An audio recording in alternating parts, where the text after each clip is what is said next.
முடியாது, அவ்வளோதான், போயிட்டார் அவர். அதனால தான் பைபிள் சொல்லிது, நாசியில் சுவாசம் உள்ள மனுஷனை நம்பாத, கர்த்தரை நம்புங்க.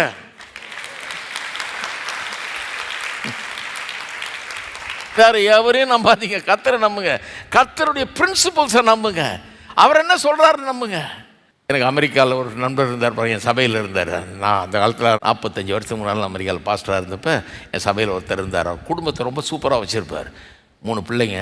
அவரை பார்க்கும்போதெல்லாம் நான் நினைப்பேன், அப்படிப்பட்ட குடும்பம் தான் நானும் வச்சுருக்கணும் அப்படின்னு. ஒரு பெரிய மாடல் மாதிரி அமெரிக்காவில் இருக்கார். அப்படி அமெரிக்காவில் இல்லாத கோளாறுலாம் இருக்குது. அதன் மத்தியில் இந்த குடும்பம் பார்த்திங்கன்னா அவ்வளோ சூப்பரான குடும்பம். ரொம்ப அவங்களோட ஐக்கியமாக இருப்பேன் நான், பிடிக்கும் ரொம்ப. அந்த மூத்த பொண்ணு ஒரு பையனை லவ் பண்ணிச்சு பாருங்கள். லவ் பண்ணுறது எல்லாருக்கும் தெரியும். கடைசியில் அந்த பையன் வந்து பொண்ணு கேட்க வந்திருக்கான் அப்பாட்ட. அங்கெல்லாம் பையனுங்களே வந்து நேராக கேட்பானுங்க அப்பாட்ட, உங்கள் பொண்ணை எனக்கு கல்யாணம் பண்ணி கொடுங்கன்னு கேட்கணும்.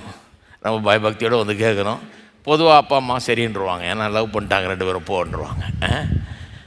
வந்து கேட்டுச்சு பாருங்கள். அப்போ இவர் சொன்னார், தெரியும் எனக்கு உனக்கு அவளை பிடிக்கும்னு, அவளுக்கும் உன்னை பிடிக்கும்னு தெரியும். ஆனால் ஒன்று சொல்கிறேன், நீ கல்யாணம் பண்ணி என் பொண்ணை கூப்பிட்டு போகிறேன்னா குறைஞ்சபட்சம் நான் செஞ்ச அளவுக்கு நீ செய்யணும், இல்லை அதுக்கு மேலே செய்யணும். இல்லைன்னா டோன்ட் பாதர்னார். இல்லைன்னா கல்யாணமே பண்ணாத, அவளை போய் தொல்லை கொடுக்குறவனா தான் பண்ணாத. கூப்பிட்டு போய் நான் அவளுக்கு என்ன செஞ்சுருக்கணும் அந்த அளவுக்காவது மினிமம் செய்யணும், அல்லது அது காட்டில் மேலே செய்யணும். இல்லைன்னா விட்டுருப்பா வேணாம் அப்படின்ட்டார். என்ன மாதிரி வார்த்தைகள் பாருங்கள். நான் அப்படியே அசந்து போய் நின்னேன், என்ன மாதிரி சொன்னாருன்னு. ரொம்ப பெரிய உண்மை, ரொம்ப பெரிய உண்மை. அதாவது கொண்டு போகிற வச்சு காப்பாற்றுவியா, சம்பாதிக்கிறியா, போதுமான அளவுக்கு இருக்கா, நீயும் அவளும் சேர்ந்து வாழக்கூடிய அளவுக்கு எந்த பிரச்சனையும் இல்லாமல் நீங்கள் உங்கள் வேலையை கவனிக்கக்கூடிய அளவுக்கு இருக்கீங்களா?